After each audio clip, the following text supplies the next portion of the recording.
Good morning, everybody, and welcome to today's edition of Boredom Busters with the Lincoln Children's Museum. Today is Wednesday, April 29th, and today we are going to be looking at dairy farming. So this whole week we are talking about different kinds of farming and agriculture and what that means to us and to the farmers. So today we are got a printable here, and this one is so that you all can think about what has milk in it. So help Kazoo figure out which items here have milk in them and which ones do not have milk in them. And for our video recommendation today, it's actually a little series, and it is about kids that are growing up on dairy farms. Now, these kids all live in California on dairy farms, but I bet that their daily lives are pretty similar to the kids growing up on dairy farms here in Nebraska and all over the United States. So watch them, they're pretty fun. And I also have a song recommendation today. It is called Feeding the Nation, and it is actually a parody of Good Vibrations with new words to it. And these are all farmers, all dairy farmers, singing this song for you today. All right, now on to our main activity today. I am going to be demonstrating how to make butter. Now, there are many ways that you can make butter. You can do it in a food processor, like I'm going to show you today. You can use a hand mixer, or you can even put your cream into a little jar, maybe throw it and shake it. Now, back in the days of early homesteading, 100 years ago, when people made butter, they actually used what's called a butter churn. Be a big barrel with a stick with a paddle on it, and you'd have to churn that butter. So I'll show you today. Grab my cream here. So I just got it actually works better, or just a little quicker anyway, if your cream is room temperature instead of cold from the fridge. So here's my thing of heavy whipping cream. And all you need for this is your cream. You're going to need some way to strain it too. Now, I brought up a towel, a cloth to use. If you have cheesecloth, then you're going to need to do a few layers of that. Butter muslin works really well, but it's not as easy to come by. And lastly, if all you have is a wire mesh strainer, that works too. All right, there we go. There's that heavy whipping cream gone into the food processor. Now, the cream right now is white, but butter is yellow. Now, how does that happen? So right now, we can see that it's white, and it is fat and water mixed together pretty much with some sugar. What heavy cream is. So I'm going to go ahead and start pulsing this. And as you're doing this, watch for changes in the texture. So right away, I'm noticing that it's starting to get a little thicker. It's got bubbles. Keep going here.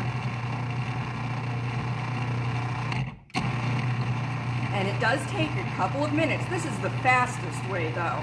Now imagine if you were on a farm 100 years ago and you had to make your butter by hand. How fast you would have to be moving your hands. So let's take a look and see how it looks right now. Now at this stage, it's pretty much whipped cream. If you threw in some sugar, it would be a tasty treat on top of some strawberries or on your ice cream. Now we want to keep going. So it's still white. It's just getting thicker and thicker. And right now, so When cream is whipped and you have whipped cream, it's thick and white and fluffy because of all of the air that you're getting in there. Now I know my dad used to do it by hand when you'd make whipped cream. So now take a look. It's a little bit thicker. So that's the texture right now. All right, I'm just gonna keep going here for a minute. So as you're doing this at home, stop and look and test it, taste it. Fingers, you'll be able to feel it change and you'll be able to taste the differences. Now I'm just making plain butter here, but you can make it with a little bit of salt in there, or you can even put in some herbs for a yummy treat for on top of some nice fresh bread. But I'm doing it plain today. So it's starting to change a little bit more. Can you see the color is starting to change a little bit in there? And it's getting very stiff. Pretty soon we will see it change into yellow globs with some liquid underneath. Let's take a look. Not quite. So, the oil and water don't like to mix, right? I'm pretty sure probably everyone has done an experiment like that, or at least seen a salad dressing bottle where the oil sits on top. And that's because oil is a fat and it is less dense than the water, so it floats. And the same thing is going on here with the cream. Let's see. Do we have a spoon in here, Miss Katie? We might have one in Oz. Because sometimes there are things in here. I just need a spoon. I forgot to bring a spoon down. I am not in my regular zone. Here's a plastic knife. If you've ever had a birthday party here, you might recognize that the room that we're in is where we do birthday parties, because we also are going to need a sink.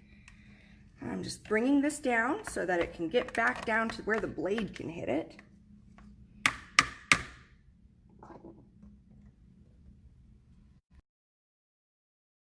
Goes this way. There we go. So now as we're spinning this around, we are separating those fat molecules from the water molecules. And the fat is butter. And the liquid is going to be buttermilk. Have you ever had buttermilk? Now, some people like to use it in pancakes, for buttermilk pancakes. It's kind of an old-fashioned thing, though, because we don't really come across buttermilk very much in our daily lives anymore, because we're not making our own butter. But I have to tell you, it is delicious. All right, I'm going to let this go for just a minute here. I'll keep an eye on it. I'll show you for our craft today, we're going to make a cow mask out of a paper plate. Pink construction paper, black construction paper, black paint, and now I like using pipe cleaners to hold the mask onto my face. All right. Get that black paint, because remember, I said yesterday there are all sorts of different kinds of cows, but today we're learning about dairy. So we're going to make a Holstein cow. All right, you are going to need to cut some eye holes in here if you're going to use it as a mask. So just put on a couple blobs of black paint. Because the Holstein cows are the good dairy cows, and they're the ones that are white and black.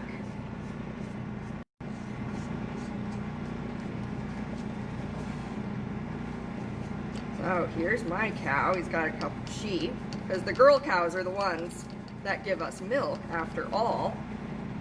And really, they're called cattle. It's a cow if it's a girl. If it's a boy, it's a steer or a bull. 2 names for boy cows, 1 name for girl cows. All right, so there are a couple nice spots for my Holstein cow. Let's take a look at the churner over here. All right, it's not separating yet.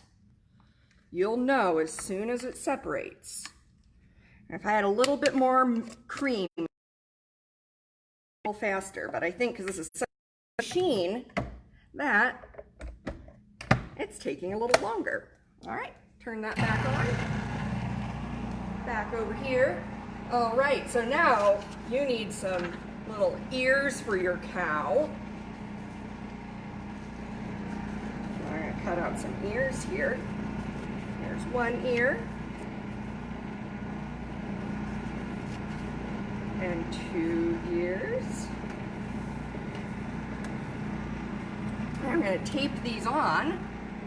You can use glue. I like using tape because it's a little faster. There's 1 little cow ear. Oh, check it out. I think we're there. Yes, all right, so now look at that. Can you see that in there? How there's 2 things in there now? There is yellow butter and white buttermilk. Now, what you need to do, get your cloth, put it over your bowl. Oh yeah, look at that. It's very clearly separated now. Pull out your blade, put that in the sink. And I need that knife one more time. And scrape everything from your blender into your cloth. Because now we need to separate the butter from the buttermilk. So you give it a nice little squeeze.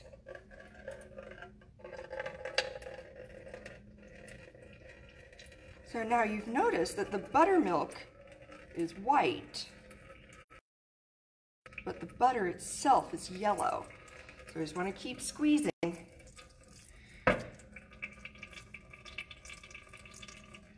And see, this is how it looks inside that cloth. It looks like butter now, doesn't it?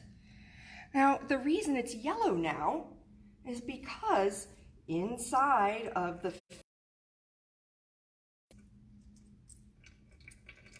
fat cells, the cows, when they eat good, healthy, leafy vegetables with beta-carotene in them, beta-carotene is what makes carrots orange, and it gets into their fat and makes it yellow. All right, so this is kind of a funny part. You need nice water, and then you need to wash your butter. And the reason that we do this is because when you squeeze it, you don't get all of that buttermilk out, but you want it because that's where the sugars are. That's where the bacteria likes to live. There we go, this one's backwards. So wash it until there's no more milky stuff coming out of it. So when I squeeze it, I want to make sure, let's see, I make sure that the water runs clear. So that's still a little bit milky. And give it, and don't squeeze too hard, otherwise you'll just press all of that butter right through the towel. Oh no. This water is too warm. I might have to just be done with this because I don't want to melt my butter. Yep, that's fine. So now, here you have a nice little ball of butter. So that yellow color comes out, it comes through when we separate off that white layer. It's because of the way that the light hits it that makes it look yellow or white. Now this is delicious. This is your buttermilk, and it is, in my opinion, some of the tastiest milk you'll ever try. And here's your butter. So all you need now is a little container to hold on to that, or I definitely recommend this. Make some baked goods, something that calls for both butter and milk in the recipe. Use your fresh buttermilk. It really, really kicks it up a notch. I've made the most amazing pound cake with freshly made butter and freshly made buttermilk. All right, back to the cow mask. So I got that little piece of tape on my second ear. There it is. And now we need that little face section. So, you know, cows kind of have that, the way that their nose sticks out. Cute little nose area. I'm going to use pink for that. Now you can draw these out first ahead of time. I'm just freehanding it. All right, now I'm going to make a little tape pillow here. Take the tape, sticky side out, roll it, and there you go. You got a little tape ring, sticky on both sides. That way you don't need to have double-sided tape. And there's your little nose. All right, we need some nostrils. Absolutely. Oh.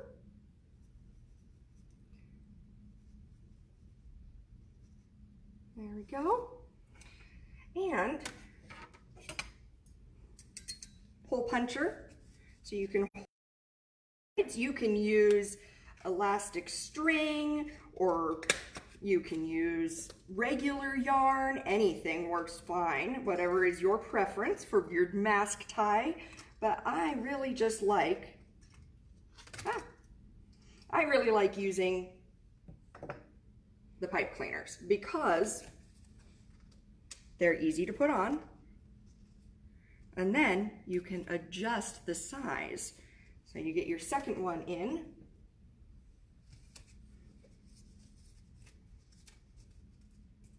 Let's see, my hole puncher might work again now. I think it just got jammed. The paper plate is thicker than it was used to. There we go. So there you go, there are your two strings there. And then really easy to adjust in the back. You can make it whatever size, you don't have to tie it. You can make it a little tighter or a little looser as you need to. All right, and for cutting the eyes out, it is a little bit of a job. You might need to get some grown-ups help on it. I learned how to do it this way, or you just kind of carefully stab the scissors through, maybe give it a little fold. There we go. So see, now I've got just a couple little slits there that I can cut into eye holes. Now you might want to measure where, and I know in my family we always did that. I didn't wear glasses when I was a kid. I wear them now, but my sister wore glasses, so we would put on Sarah's glasses. Mom would put the paper plate or the paper bag over our faces while we were wearing Sarah's glasses, and then she would feel around on our faces till she found the glasses and mark out where, so that they would be even. So maybe someone in your home wears glasses, or maybe you've got a pair of sunglasses you can put on. And there's my cow mask. So have fun with this. Maybe you can even make some other animals too. Now let's see, I think that I have an active activity over here. Ah, yes. Oh, what in your kitchen has dairy in it? Now you can use some of these ideas, but see who can find the most the fastest. So set a starting line, everyone in your family set a starting line, and then run to the kitchen and see how many things you can find. Who can find the first one? Who can find the most things? Who can find something that maybe it's not as easy to tell that it has dairy in it? Milk, yes, milk is milk, but maybe you know of some cookies that have butter in them, or anything else that has butter or cream in it. That's all dairy from the cows. So, for you today, Miss Katie, Yes, Miss Greta? how do you get a cow to be quiet? I don't know. How? You press the mute button. Thanks, everybody. I hope you all enjoyed this. Let me know how your butter making goes and what yummy treats you made with your fresh butter. And I hope to see everybody tomorrow at 10:30 for another day of agriculture and farm learning.